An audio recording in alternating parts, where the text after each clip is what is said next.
हमें 5 मिनट का मिलने का समय दिया जाए, हम बता देंगे कि एसएससी किस तरह से पूरे 60 गांठ के साथ भ्रष्टाचार कर रही है। क्या एसएससी ने एडिक्विटी नाम का कोई बच्चा पैदा किया कि उनको चलना सिखाएगी? अगर आपको देश में शांति बनाए रखना है तो लोगों को 2 वक्त की रोटी के में ही इतना उलझा दो कि वो बाकी मुद्दे भूल जाए।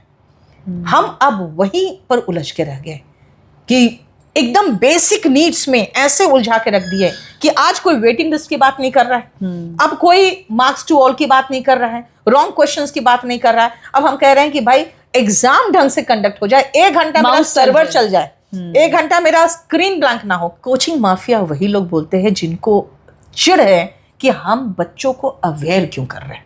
अगर आप कहेंगे विश्व गुरु, तो विश्व गुरु में आपके 80 करोड़ लोग 5 किलो अनाज के भीख पर निर्भर है, तो आप विश्व गुरु कैसे बन जाएंगे?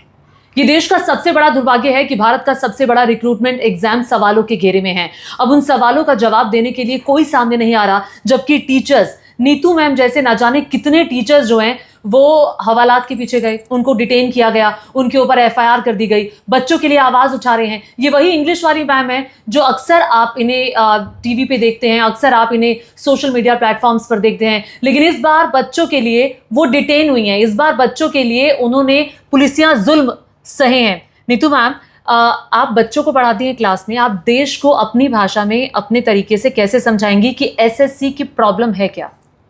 देखिए, यहाँ अगर आप ग्रुप ए की नौकरी देखते हो तो यूपीएससी कंडक्ट करती है। बी, सी और डी, इन तीनों ग्रुप की जो नौकरियां हैं वो स्टाफ सिलेक्शन कमीशन कंडक्ट करती है। सबसे बड़ी कमीशन है देश की, जो भारतवर्ष में सबसे ज़्यादा नौकरियों के लिए जो आते हैं वैकेंसीज, वो सब एसएससी कंडक्ट करती है। अब अगर आप इसमें आप देखेंगे तो बी, सी और डी में अपीयर होने वाले जो बच्चे हैं, हर साल करीबन 4.5 करोड़ बच्चे अपीयर होते हैं, और इनमें से मैक्सिमम वो बच्चे होते हैं लोअर मिडिल क्लास फैमिली के होते हैं या तो लोअर क्लास फैमिली के होते हैं। ये पढ़े लिखे ऐसे नौजवान हैं जो सिर्फ एक सरकारी नौकरी चाहते हैं, और वो भी अपने मेहनत के बल पर। और वो मेहनत जो करते हैं वो 3-4 साल तक मेहनत करते हैं उस जॉब के लिए, जो जॉब में वो जब एग्जाम देने जाते हैं तो मात्र 1 घंटे में उनको वो अपने 4 साल की मेहनत का परिणाम देखने को मिलता है कि हमने पेपर कैसा किया। अब उस जगह पे जब वो पहुंचते हैं तो कभी उनको माउस खराब मिलेगा, तो कभी सेंटर में सारी प्रॉब्लम्स ऐसे हैं जो आउट ऑफ उनके जो अपने सामर्थ्य के बाहर है कि वो कुछ नहीं कर सकते हैं। सेंटर अब जो मिल रहा है उनको वो 1000 किलोमीटर दूर मिल रहा है, 600 किलोमीटर से लेकर 1000 किलोमीटर। किसी का तो अंडमान भी था, मेरे साथ अंडमान है। जो सोफिया का लड़का है उसका सेंटर दिल्ली है और वो लड़का ब्लाइंड है।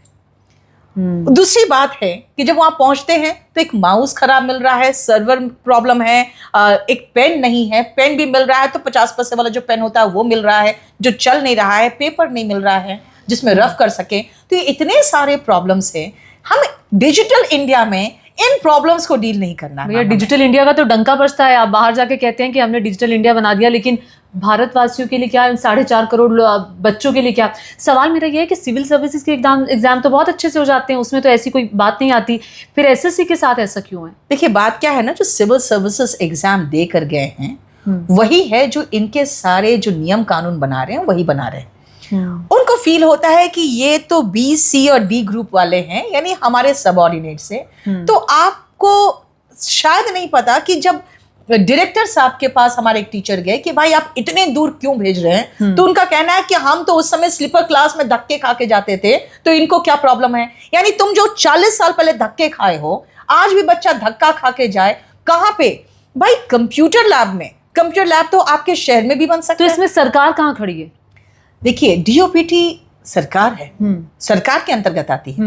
एसएससी कह रहे हैं, एसएससी चीफ कहते हैं हमारे हाथ में कुछ नहीं है, आप जाके डीओपीटी में मिलिए। डीओपीटी में भी अगर 2-3 लोगों से जब बातें हुई है तो उनका कहना है कि इस पर जो डिसीजन होगा वो सरकार लेंगे या मिनिस्टर लेंगे, या हम कुछ नहीं कर सकते। तभी तो हम कह रहे हैं कि आप 5 मिनट का समय दीजिए, आपके नीचे जो काम करने वाले जो नहीं मिलना चाहती सरकार आपसे, अब वो हमें नहीं पता, क्योंकि हमें सरकार तक तो मिलने नहीं दिया गया। जब हम 30-40 लोग, देखिए प्रोटेस्ट करना होता तो हम लोग 25-20-30 हजार बच्चों को जुगाड़ करते हैं, पूरे देश से बच्चे आने को तैयार बैठे हैं, लेकिन हम टीचर्स कोई आह्वान नहीं कर रहे हैं, क्योंकि हमें हंगामा खड़ा नहीं करना है। हमें सिर्फ सरकार तक अपनी बात पहुंचानी है। हमें 5 मिनट का मिलने का समय दिया जाए, हम बता देंगे कि एसएससी किस तरह से पूरे 60 गार्ड के साथ भ्रष्टाचार कर रही है। आप कह रही हैं हंगामा खड़ा करना मेरा मकसद नहीं, मेरी कोशिश है कि सूरत बदलनी चाहिए। तो सूरत बदलेगी कैसे जब मुलाकात नहीं होगी? तो सूरत देखिए बदलेगी तब जब मुलाकात होगी। जब मुलाकात होगी तो हम मिनिस्टर साहब को ये बताना चाहते हैं कि आपके अंदर जो एसएससी आ रही है उसका कहना है कि शुरुआत के हिकअप्स तो होते ही हैं, थोड़े प्रॉब्लम्स तो होंगे ही। क्या एसएससी ने एडिक्विटी नाम का कोई बच्चा पैदा किया कि उनको चलना सिखाएगी? आप इतने बड़े कमीशन है, आप टीसीएस का इंफ्रास्ट्रक्चर जाके देखिए, बढ़िया इंफ्रास्ट्रक्चर था। हम टीसीएस के खिलाफ तब भी थे क्योंकि टीसीएस 3-4 चीजों में बहुत फेल्ड थी। अब वो 3-4 प्रॉब्लम्स जो थे उनको निपटाने के बदले में आपने पूरा इमारत ही गिरा दिया। हम जिंदगी में बेटरमेंट के लिए काम करते हैं, अब ये पीछे की तरफ धकेल रहे हैं। वही टीसीएस और एडिक्विटी के साथ भी है। आप जैसे है ना कि अगर आप 16 मंजिल पे पहुंच चुके हैं, आपको 4 मंजिल बचा है कि आपको ऊपर चढ़ना है, आपको कहा जाएगा नहीं नहीं एक काम करो, ये 4 मंजिल थोड़ा कठिन है, फिर से नीचे उतरो और फिर से चढ़ो। अब हम लोग जहां पे वेटिंग लिस्ट की लड़ाई लड़ रहे थे, मार्क्स टू ऑल नहीं मिलना चाहिए, हर क्वेश्चन में आप जो पैसे वसूल रहे हो वो नहीं करो, ये सब की लड़ाई जो लड़ रहे थे, अब हम क्या कर रहे हैं? पंखा चल जाए भैया, ठीक है, क्वेश्चन जेन्युइन क्वेश्चन पीछे चले गए, अब बेसिक नीड्स आ गई। एक पेन तो ढंग का दे दो, हमें रफ पेपर तो दे दो। हम ये सब चीजों के लिए थोड़ी लड़ने वाले थे। मतलब ये तो लग रहा जैसे नहीं एक भिखारी हो गए हम लोग कि पहले आप देखिए, यही कहते हैं कि अगर आपको देश इतना बड़ा प्रदर्शन हुआ, अगर आपको देश में शांति बनाए रखना है तो लोगों को 2 वक्त की रोटी के में ही इतना उलझा दो कि वो बाकी मुद्दे भूल जाए। हम अब वहीं पर उलझ के रह गए कि एकदम बेसिक नीड्स में ऐसे उलझा के रख दिए कि आज कोई वेटिंग लिस्ट की बात नहीं कर रहा है, अब कोई मार्क्स टू ऑल की बात नहीं कर रहा है, रॉन्ग क्वेश्चंस की बात नहीं कर रहा है। अब हम कह रहे हैं कि भाई एग्जाम ढंग से कंडक्ट हो जाए, 1 घंटा मेरा सर्वर चल जाए, 1 घंटा मेरा स्क्रीन ब्लैंक ना हो। मतलब किस्मत, जो लोग प्रॉपर तरीके से एग्जाम दे के निकल जा रहे हैं 1 घंटे में, वो अपने आप को किस्मत वाले समझ रहे हैं। ये हालत हो गई है। और अगर ऑपोजिशन की तरफ से भी कहा गया है कि भाई राहुल गांधी ने मिलने बुलाया है, और सवाल ये है कि आपको लगता है ऑपोजिशन आवाज उठाएगा तो कुछ दम? देखिए, कम से कम संसद में आवाज उठ जाए, क्योंकि पता चला है अभी थोड़ी देर पहले कि 2 लोग ने आवाज उठाई है। तो हम तो बस कहें अंधा क्या मांगे 2 आंखें, हम तो चाह रहे हैं कि बस सरकार के नजर। राहुल गांधी ने भी एक मैसेज भी सोशल मीडिया पर 2-3 दिन पहले डाला था, और राहुल गांधी से मिलने का प्लान है। देखते हैं, अगर टाइम देंगे तो जरूर मिलना चाहूंगी, क्योंकि हम तो चाह रहे हैं भाई सरकार में जो भी है, जो भी सांसद है, जो भी पार्लियामेंट तक हमारी बातें पहुंचा सकते हैं। देखिए, हम बच्चों को पढ़ाते हैं, बच्चों को कोई हंगामा नहीं करना है, हमें हंगामा नहीं करना है, हम अपना काम करना चाहते हैं, बच्चे अपना काम करना चाहते हैं। सरकार को जो काम करना है सरकार अपना काम कर ले। 2-3 महीना अगर आप चाहते हैं कि एग्जाम को 2-3 महीना अभी पोस्टपोन कर दे, वो भी कर दीजिए, ठीक है, सिस्टम दुरुस्त करके दे दीजिए, ताकि जो पढ़ने वाले अच्छे बच्चे हैं उनको ये सब चिंता ना हो कि भाई मेरा माउस चलेगा कि नहीं, मेरा सेंटर 1000 किलोमीटर दूर ना हो जाए, वो ढंग से जाके एग्जाम दे पाए और उनको एक फेयर एग्जामिनेशन का एक माहौल मिल पाए। हम यही डिमांड कर रहे हैं। सरकार उदासीन क्यों है? देखिए, मैं जहां तक महसूस करती हूं कि सरकार का हमेशा कहना होता है गरीबों की सरकार, मजबूरों की सरकार, लेकिन सरकार को यह समझना चाहिए कि जो गरीब और मजदूर है वो 2 वक्त का जो खाना उनको चाहिए, वो 5 किलो अनाज नहीं मांग रहा आपसे भीख, वो 2 वक्त का अपना मेहनत का, अपनी ईमानदारी का खाना चाह रहा है। और वो आप जब वैकेंसीज दे रहे हो तो उसके नीचे वेटिंग लिस्ट लगाने में क्या प्रॉब्लम है? जो बच्चे चयन करके उस सीट को छोड़ दे रहे हैं, तो जो उसके ठीक 0.5 मार्क्स नीचे हैं वो भी तो इक्वली एलिजिबल है, आप उनको दे दीजिए। तो आप सीट्स भी बर्बाद कर रहे हो और फिर उन बच्चों को फिर से दोबारा एग्जाम करवाने में आपका पूरा कंप्लीट तंत्र लगता है, वो भी तो बर्बादी है, सरकार के पैसे की बर्बादी है। ये उदासीन जो आप हैं, आप अपना भी नुकसान कर रहे हो और अपने जो सबसे जो अच्छे वोट बैंक है, जो कहते हैं ना एकदम ईमानदार और बिल्कुल आपके प्रति लॉयल जो वोट बैंक है, उनको भी भड़का रही है सरकार। और एक और चीज, 31 तारीख को जब आप लोग प्रदर्शन कर रहे थे, क्या हुआ था? 31 तारीख को हमें कहा गया कि आप अभी रुकिए, आप लोग में से 4 लोगों को मीटिंग करवाते हैं, लेकिन उन्होंने सिर्फ टाइम बाय किया। पूरी पुलिस फोर्स आई, पूरे अच्छे से पिटाई हुई, धक्का हुआ, मारा गया और फिर 1 मिनट के अंदर ही खदेड़ के सबको बस में चढ़ा दिया गया। ये कोचिंग माफिया बहुत हो रहा है। ये कौन लोग हैं जो इस शब्द को उछाल रहे हैं? देखिए, कोचिंग माफिया वही लोग बोलते हैं जिनको चिढ़ है कि हम बच्चों को अवेयर क्यों कर रहे हैं। अगर सब लोग चुपचाप से भक्ति करें, शांति से अपनी गरीबी में 5 किलो राशन खाए, तो वो ठीक है। माफिया शब्द ही गलत हो है, क्योंकि हम लोग जो काम कर रहे हैं प्रॉपर हम लोग टैक्स पे कर रहे हैं। और हम लोग क्या कर रहे हैं, हम लोग उन बच्चों को पढ़ा रहे हैं जो ऑलरेडी पढ़े होने चाहिए थे। स्कूल में अगर वो ढंग से पढ़े होते तो हमारे पास नहीं आते, क्योंकि जो एग्जाम है BCD ग्रुप का जो एग्जाम है वो सब 10वीं के सिलेबस पर बेस्ड है। अगर वो 10th भी ढंग से तैयारी कर ले, 10th तक की पढ़ाई ढंग से करे, और CBSE का सिलेबस जो पहले था अगर वो होता और ढंग से एग्जाम बच्चे बिल्कुल तरीके से पास करते, तो उनको कोई कोचिंग की जरूरत नहीं है। हम तो उस गैप को पाट रहे हैं जो गैप एजुकेशन सिस्टम ने खुला छोड़ रखा है। और ये जो स्कूल्स बंद हो रहे हैं उस पर नीतू मैम क्या सोचती हैं? मुझे यही समझ में नहीं आता है कि अगर आपका पॉपुलेशन बढ़ रहा है तो स्कूल कैसे बंद हो रहे हैं। या तो पॉपुलेशन कम हो रहा है या तो पढ़ने वाले बच्चों की कमी हो रही है। और अगर बच्चे स्कूल नहीं जा रहे हैं, इसका मतलब है कि बच्चे जा कहाँ रहे हैं। तो ऐसा नहीं है कि बच्चों को घर में रख रहे हैं माता पिता, जो मजदूर भी है ना वो भी पढ़ा रहे हैं अपने बच्चों को। तो इसका मतलब है कि वो जा रहे हैं प्राइवेट स्कूल्स में। क्यों जा रहे हैं? अगर आपने गवर्नमेंट स्कूल में टीचर्स अच्छी बहाल किए हुए हैं, अगर गवर्नमेंट स्कूल में फैसिलिटीज अच्छे हैं, तो आपको अच्छे से पता होना चाहिए कि जो सरकारी स्कूल के टीचर्स हैं वो ज़्यादा कठोर एजुकेशन और कठोर कंपटीशन के बाद वो जाते हैं, नौकरी लगती है। यानी कि कुछ भी देखा जाए तो उनके पास ज़्यादा अनुभव और ज़्यादा अच्छे लेवल ऑफ एजुकेशन होते हैं, प्लस एक कंपटीशन पास करने के बाद उनकी कैलिबर भी बेटर होती है रादर दैन जो प्राइवेट स्कूल्स होते हैं। पर फिर भी बच्चे प्राइवेट स्कूल्स जा रहे हैं। इसका मतलब है कि कहीं ना कहीं कमी है आपके सरकारी स्कूल में। अच्छा, सरकारी स्कूल में अगर कमी है उनको ठीक करके और बच्चों की संख्या वहाँ बढ़ाई जाए, ये नहीं करके सरकारी स्कूलों को बंद किया जा रहा है। ये एक बहुत ही घातक स्टेप है जो भारत को बहुत पीछे ले जाएगा। एक और चीज़, हम 4th लार्जेस्ट इकोनॉमी की अभी बात कर रहे हैं, विश्व गुरु बनने की बात कर रहे हैं, हम बड़ी बड़ी बातें कर रहे हैं, लेकिन हम लड़ रहे हैं कि स्कूल की छत ना गिर जाए, हम लड़ रहे हैं कि दरियों पे ना बैठना पड़े, हम लड़ रहे हैं कि किताबें स्कूल में मिल जाए, ड्रेस स्कूल में मिल जाए। तो ये जो सूरत है ये भारत को किस तरफ लेके जा रही है? देखिए, एक तो सबसे पहले छत गिर गया था और कई बच्चे मर गए।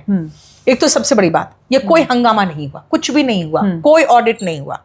यहाँ पे मुझे ऐसी बात का ऑब्जेक्शन है कि अगर आप इस तरह से एक बेंच के लिए बच्चा लड़ रहा है, स्कूल के बुक्स के लिए लड़ रहा है, अगर वो एजुकेशन में अपने यूनिफॉर्म के लिए लड़ रहा है, तो कम से कम लड़ रहा है और उनको वो उपलब्ध कराइए, रादर दैन कि आप स्कूल ही बंद कर दो, सारा मामला ही खत्म।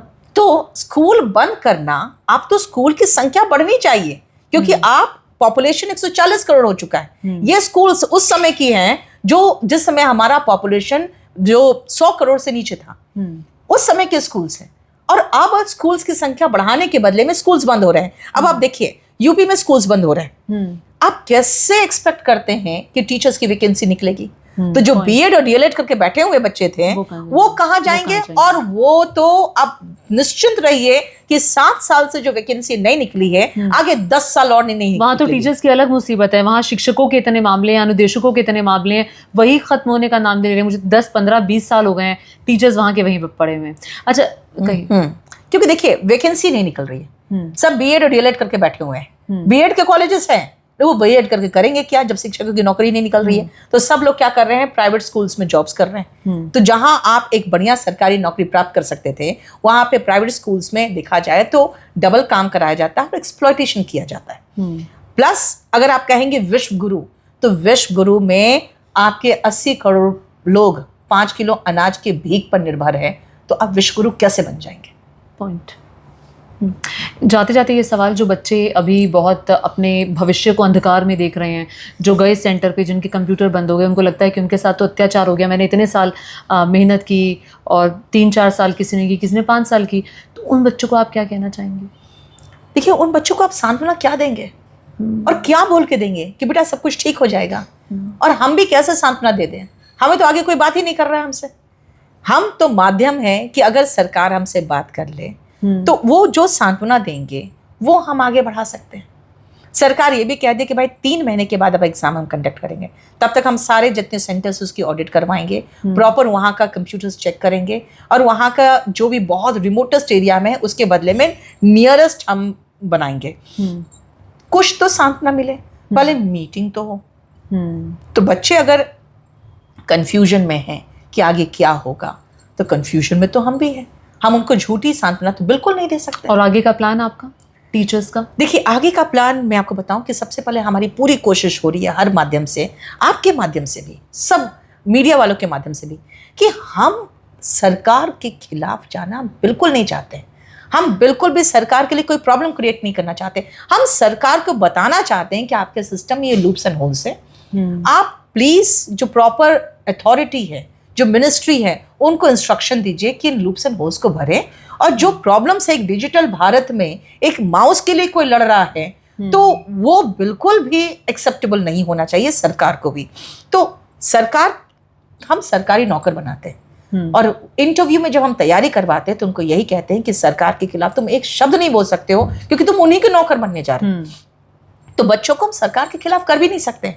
हम चाह रहे हैं कि ये जो प्रॉब्लम है, सरकार प्लीज ध्यान दे और हमसे एक मीटिंग कर ले। हम 2 से 3 शिक्षक आके आपको बता देंगे कि एसएससी क्या कर रही है, नहीं तो बच्चे ही बता देंगे। आप हमसे नहीं मिलना चाहते, कोई बात नहीं। हमारे 4-5 बच्चे जो 2-3 सालों से एग्जाम दे रहे हैं, या फिर सेंटर से जो बच्चे जिन्होंने प्रॉब्लम फेस किया है, आप उनको ही बुला के बात कर लीजिए, हम उसमें भी संतोष कर लेंगे। बिल्कुल, अब देखना ये होगा कि सरकार की आंखें कब खुलती है, सरकार कब बुलाती है टीचर्स को बात करने के लिए, और जो बच्चों की समस्याएं हैं, जो 4.5 करोड़ बच्चे हैं जो हर साल एसएससी का एग्ज़ाम देते हैं, तो उन लोगों को जो अपना भविष्य अंधकारमय नज़र आ रहा है, बहुत सारी दिक्कतें हैं, परेशानी है, चिंताएं हैं, वो कब ख़त्म होती हैं।